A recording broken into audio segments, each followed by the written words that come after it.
Hey everybody, I'm Jesse the Lookout, and today I'm talking about Game of Thrones, Season 5, Episode 9, A Dance with Dragons. That is the second direct book title reference in 2 episodes. You guys. Spoilers! I talk about the show mostly since at this point, we pretty much almost finished all the books. We have 1 episode left, but by the end of that episode, I'm pretty sure we're just going to be 100% caught up with the books, and then show watchers and book readers will just have to see what happens next season. But as for spoilers, I do talk a little bit about what's happening in the books, but mostly just for this episode and the show. This episode we're going to start in Braavos, then we are going to head over to north of the Wall to hang out with Jon, then visit Stannis, no longer the Manus, finish up the riveting plot happening in Doran, and then complete the episode with the great games in Meereen. Let's go! We open to a classic Game of Thrones theme, violence against women. Oysters, clams, and cod! How much for your little clam? Hey, everybody! This girl has a vagina. That's gonna be important later. Like most of Arya's sequences this season, it was pretty short. But this sequence was also a little silly at times. Mostly the scene where she's walking like 5 feet behind Mace and Meryn Trant. That's not subtle, especially when there's like nobody else, nobody with a cart, no merchants anywhere in front of the Iron Bank. You can see in this episode that every time Meryn Trant sees Arya, he recognizes her from before. Not necessarily from King's Landing, but how many times would you see the same street urchin in a city as populated as Braavos? And he sees her like 4 or 5 times. I think the real star of the sequence is Mace Tyrell. Those pipes! So give me a kiss by the long canal. And in case you didn't already hate him, Meryn Trant is also a pedophile. Do you know what I think? I think Arya is going to have to pretend to be an underage prostitute in order to get close enough to Meryn Trant to kill him. How do I know this? I've seen it in the flames. But with that said, I think my favorite appearance of the sequence was Laura, Arya's first customer of every morning. And Laura is Arya's inn at the brothel. It wasn't a tremendous effort to put her in there, but you know, I appreciate the nice touch. The wall sequence was pretty short and can be summed up thusly. Holy mother of establishing shots. Hey, do you get it? Jon represents the people. Jon is also a sad, sad hero, and fuck you, Ollie. I don't trust him. Sir Alistair Thorne is still being a little bitch and getting up Jon's butt about bringing the wildlings in, but Jon has seen the Army of the Dead now, so he has no time for Alistair's bullshit. But it would still be nice if the people who are supposed to be on his team, like, understood what was happening. But I mean, whenever you personally face tragedy, sometimes it's hard to see outside of that tragedy, since all of the men of the Night's Watch have lost brothers in the past because of the wildlings. You know what my favorite shot was, though? This one. When Tormund looks down at Cersei's daughters and he puts his arm around them. Tormund, what did I say to you last episode? You can't go showing affection like this or you're gonna break my heart! A little more south, things are super shit for Stannis, as per usual. I think the thing I hate most about this sequence, other than Shireen burning, obviously, is the number of platonic friendship kisses shared between her and Davos. We have this adorable cheek kiss, and then we get double whammied with the forehead kiss. What is Davos gonna say when he gets back from the wall? Because I don't want to spoil anything for you guys, but the North plot is not over yet. So we'll see how everything goes down up there and how Davos is gonna fit into that whole situation. I suspected that things were not good for Shireen when Davos offered to take Shireen back to the wall with him, and then Stannis denies him, but these adorable platonic kisses cemented her fate for me, because nobody gets to be happy in this show, ever. I have my own reasons for why I think Stannis decided to burn Shireen. In the books, Shireen, Melisandre, and Selyse are all up on the wall, and Stannis is hanging out outside Winterfell, and he has made arrangements to make Shireen his heir should anything happen to him during the siege. There's no way Book Stannis would have burned his last hope for a legacy. So you might be surprised to know that it was actually George R.R. Martin's idea that Shireen be burned this episode. So it's not unreasonable to theorize that that something similar might happen to Shireen in the books. It just might not be under Stannis' orders. So what kind of reasons would show Stannis have for burning Shireen in such a horrible, horrible scene? Was it just for the thaw? Was it for Winterfell, the North? Just for a crown? No. If a man knows what he is and remains true to himself, the choice is no choice at all. He must fulfill his destiny and become who he is meant to be, however much he may hate it. I believe that Stannis believes that this was necessary in order for him to be Azor Ahai reborn. Sorry, Stannis. I'm pretty sure the last action hero doesn't burn children for the sake of his victory.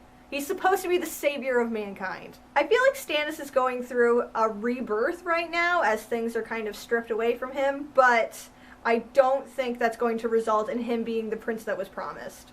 But who's to say? We'll just have to wait another 30 years for the Winds of Winter to come out. Or more realistically, next April for season 6. Azor Ahai didn't murder children. Yeah, I mean, like, his wife sacrificed herself in order to bring Lightbringer into the world, but that was a sacrifice she volunteered for, and Shireen didn't volunteer for that, so I don't see Stannis pulling a blade out of Shireen's pyre in order to protect the realms of men. Good news, everybody! The Doran plot resulted in almost no consequences! Huzzah! Fortunately, it wasn't a total waste, because Myrcella and Trystane are now going to King's Landing, and Trystane is going to replace Oberyn on the Small Council. They're essentially trading wards. Myrcella and Trystane are still betrothed, and Jaime and Bronn get to leave Doran with a slap on the wrist. We also get to see Ellaria just being a huge bitch, like, almost right up until the end. I mean, I get that, like, the wine pouring out was kind of a sick burn, but I mean, she has no family to back her up should the people in this room decide that they're insulted enough to want to take her life.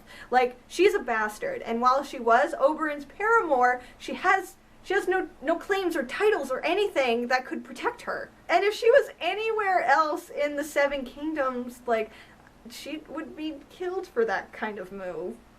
One small thing that I enjoyed is when Ellaria pointed out how shitty Jaime's handwriting is. It could primarily be because he's writing with his left hand and he's right hand dominant, but a couple seasons ago, Tywin pointed out that Jaime had a really intense form of dyslexia, and while they did their best to try and cure him of it, that's not really how dyslexia works.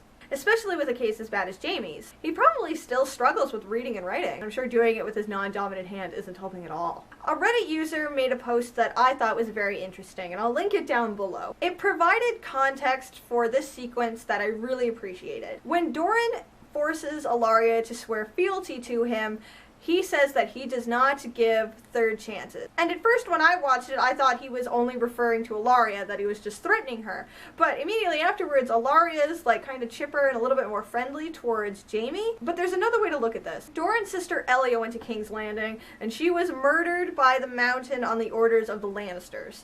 First chance. His brother, Oberyn, also went to King's Landing and was also murdered by the Mountain as a result of the actions of the Lannisters. Chance number 2.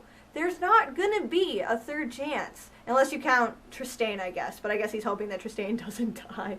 It's also pretty easy to say that Oberyn more or less volunteered to die, but Doran is legendary for being a master strategist. The reason he forgives Ellaria is because he is kind, but also because he needs her to understand that he is playing the long game. He's not taking the slights against his family lying down. He just doesn't want to bring his entire country into it. Also, something else that I noticed on my second watch-through of this episode. On my first watch-through, I thought that Ellaria had sent the necklace as a real threat to Cersei and Jaime and the Lannisters for Myrcella, but on my second watch-through, I think it was actually Doran who sent the necklace in an attempt to draw Lannisters into Dorne so he could then send Trystane back to King's Landing to do spy work for Doran, because he's not fit enough to travel, and plus he has to take care of his kingdom, which probably means more Trystane next season.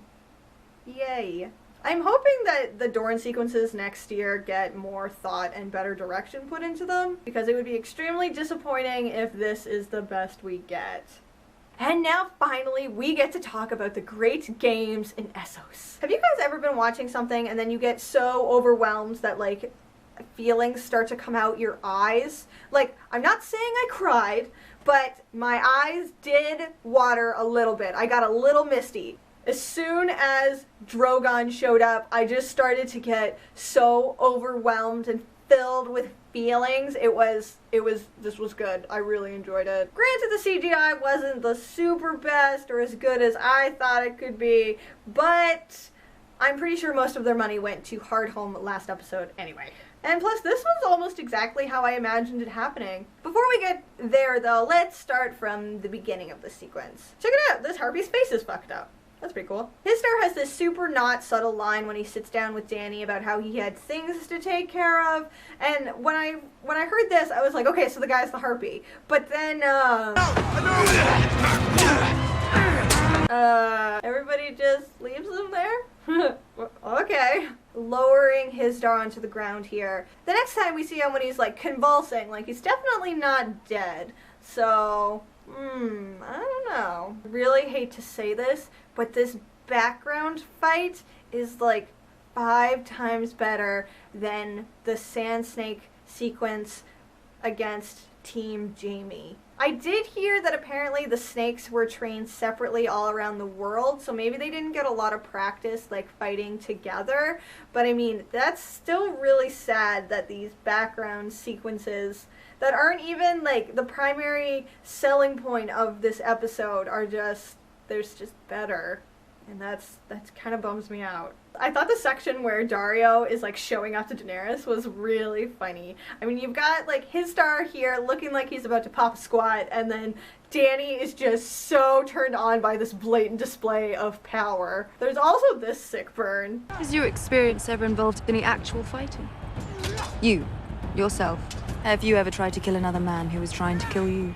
Oh man, Dany, who needs Drogon when you have firepower like that? Histar also has this debate with Daenerys and Tyrion about justifying Draznak's pit, and he throws some examples out where he's like, they think they're dying for a good cause, and look how happy it makes people. But what it really boils down to is bread and circuses. If you can distract your people with entertainment, then you've got yourself a sedated populace, and a sedated populace is much more easy to control than one that is aware of the problems in its own society, which is like so many levels of evil. Oh snap, it's J-Bear! The coolest part of this fight? The water dancer. Oh, he's so cute and so fast. Yeah, baby, work it. I'm really glad we get to see water dancing in action. He's quick and he's agile and he's almost playing with Jorah in places. But then when Jorah hits the ground, the water dancer stands over him for like a whole minute. We get the shots between Jorah and Dany while she's like, oh, should I kill him? And then even Tyrion and Histar get a say in the sequence. And it's like, how?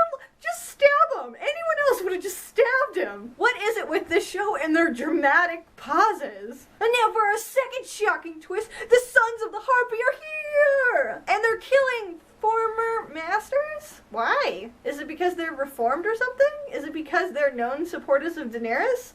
I didn't really understand what they were doing other than just killing people.